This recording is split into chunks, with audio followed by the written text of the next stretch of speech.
Hello, you're listening to Count Richard von Coudenhove Kalergi. Today is the 24th of May, and here's a couple of comments since my last video. In 1798, the rebellion started in Ballymore-Eustace and Dunlavin, County Wicklow. It spread right across Ireland and lasted for about 6 months, and eventually up to, unfortunately, 30,000 people were actually killed. And on this day in 1844, Samuel Morse sent the first Morse code message, a biblical quotation from the book of Numbers 23:23. What had God wrought? And it was sent from Washington DC to Baltimore, a distance of over 30 miles. And in 1941, on this day, during the Battle of the Atlantic, the German battleship Bismarck sunk the pride of the Royal Navy, HMS Hood, with only 3 survivors out of a crew of 1,418 people. Imagine that. And the piece of music I'm listening to at the moment is a piece by Chopin, and it is called a Nocturne No. 1 in B flat, and it was the last piece of music played by Polish Free Radio before the station was bombed in 1939. And just coming up through South Richmond Street here, heading up towards Rathmines, and you can see the green dome of Rathmines Church there on the left hand side. The roof of that church was actually destroyed by fire and was built in 1922 using a structure that was originally designed to be used in Russia, but due to the October Revolution was used in Rathmines instead. So just to go back to basics this week, into week 9 of Cleo's lockdown, and new restrictions now coming in for people into the airport. They have to sign in and give their address, and could run the risk of a fine of up to 1,000 euro. It's an extraordinary amount of money, you know. And I noticed even last night at 2 o'clock in the morning, I was watching a plane on flight radar coming in from the Barbados, and it was a Bombardier 6000 Challenger private jet. So I'll be very interested to see if the occupant of that plane, which landed at say 2 o'clock in the morning, have to follow those procedures. Now, just in front of me there on the right hand side, on the left hand side, is the Rathmines Town Hall clock. And interesting enough, that clock is known as the 4-face liar, because each face of the clock gives a slightly different time. But there you go. I spent a lot of time around here when I was growing up, and I drank one of my favourite pubs, the pub up here on the right hand side. We'll be approaching shortly, called Martin B. Slattery, and I spent the best 2 weeks holiday of my life was during Italia in 1990, where I drank heavily in that pub. But it would make a real Roddy Doyle story.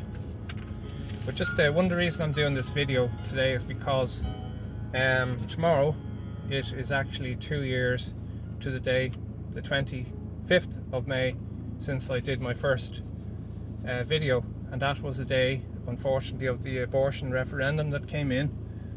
And to me, there are 2 things happened that day. One was the arrest of Tommy Robinson outside court for covering the sentence of those that had already been charged. Now there's Martin B. Slattery's there on the right hand side there, but those that had been charged with the rape, grooming scandals. And according to the journalist Andrew Norfolk, he believes up to 1 million girls were raped over a 20-year period. Extraordinary. But yeah, that was one, and the other aspect was the abortion referendum that was brought in. And my first video, I'll say, on the 25th of May was a personal protest. We felt that this country had lost, for want of a better word, it had a spiritual realm that was, I think, quite unique to it. And with the passing of the abortion referendum, turned it into, made it no different than any other country in the world. And I think it lost the special favour that it actually had. So it's interesting within that 2-year period what has actually happened, and with personally my own mild contribution would be the exposure and my questioning Simon Coveney in the Goat Grill on the signing of the Global Compact on migration. And I believe I was the first person to have actually challenged a government minister on that document being signed, and why was it in Ireland's interest, and him to describe himself as a migration liberal. Now we're just heading up towards Upper Rathmines now with the junction of Ifield Road and heading down on in towards Milltown. So I think that was my what I gathered from that or gained from that would be the fact that in each one of us at the right time has the power to affect change. Because if you look what happened after my recording, it was made onto, I was able to get in touch with Orlet, who was able to put it up on YouTube. Now before that video was taken down, it had 10,000 views, and it also resulted in the demonstrations outside the Dáil by the Irish Freedom Party, or Exeter it was then, with Herman, and it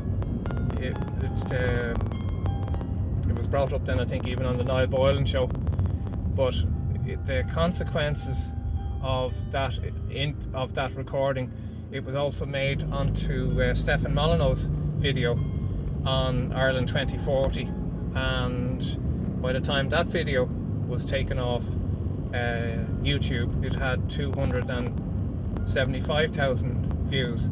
So within each one of us, as I said, the power of one is that we all have the ability to affect change.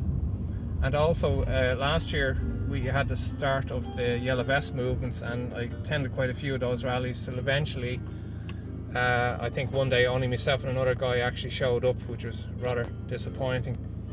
And later on then in the year you had the Barrow Street with the suspension of Gemma's account from YouTube, and I have to say I found that a very interesting experience, and that I met some really nice people there, and some that I would regard as friends. And I suppose on a personal level, last year in July I found a Bible in my local church. Now it was an American Bible, was printed in 1972, but it had written on the outside, free to anybody who wants it. And so I thought, isn't it strange, I have 2 copies of the Quran at home and no Bible. So I brought it with me, and I read it every day and still read every day, and on the advice of a friend of mine, to start off with the Gospels, because I did start off with the New Testament and I found it very heavy going. But so I started reading the Gospel of Matthew, and I finished the New Testament then in March of this year at the ending of the Book of Revelations. And I suppose the thought occurred to me then with the whole prospect of being chipped, mandatory vaccination and chipped was almost like the reference in Revelations 13:16 with the mark of the beast, that you will not be able to buy or sell without being chipped, you know. So just going under the arches there of Milltown, and we'll be turning up right here now onto the Dundrum Road, crossing the Dodder, which runs through Rathfarnham down in towards the Grand Canal dock there. But yeah, so I found reading scripture every day a great help, and I suppose that if you look at St. Paul's letter to the Corinthians, chapter 1 verse 12, and he talks about spiritual gifts and the gifts of wisdom, prophecy, healing, knowledge, language, that each one of us has been given a spiritual gift, and I suppose the best thing to do is actually utilize that gift. And we all in our own way are looking for the same goal, which is a better Ireland, and an Ireland that is fairer, something that we have inherited from previous generations, from the monks that eked out a living on skelligs, that we were the saviours of Christian Europe, and that it's time that we become a beacon of hope, certainly against this New World Order and what they have planned, and the fact that we're now living under the tyranny of a medical industrial complex, and it's almost dictator-like instructions to countries as how to deal with this virus. And yet you look at the Professor Dolores Cahill and the interviews that she's given, how some of them have actually now been removed from YouTube. Now on the left hand side here we'll be coming up towards the Dundrum Asylum, which its landmark, very high walls. So I'd like to see a few of the politicians that we have at the moment thrown in there, that's for sure. But I'd also just like to add with one of my favourite quotes from reading the Bible is from John 15 verse 16. You did not choose me, but I choose you and appointed you so that you might go and bear fruit that will last, and so that whatever you ask in my name, the Father will give you. So there are just a couple of comments which are my own. Actually, I'd like to end with a reading of St. Patrick's breastplate. Christ with me, Christ before me, Christ behind me, Christ below me, Christ above me, Christ on my right hand, Christ in my left hand, Christ in my sleeping, Christ in my walking, Christ in the heart of all who think of me, Christ in the mouth of all who speak of me, and Christ in the eye that look at me, and Christ in every ear that listens to me. I think that's a suitable end to, and it makes me wonder, what do the next 2 years hold for us as Irish citizens? And I really do wish us all the best, and I appreciate your subscriptions. I look forward to reading your comments, and thanks for listening. Good night, good luck, and God bless.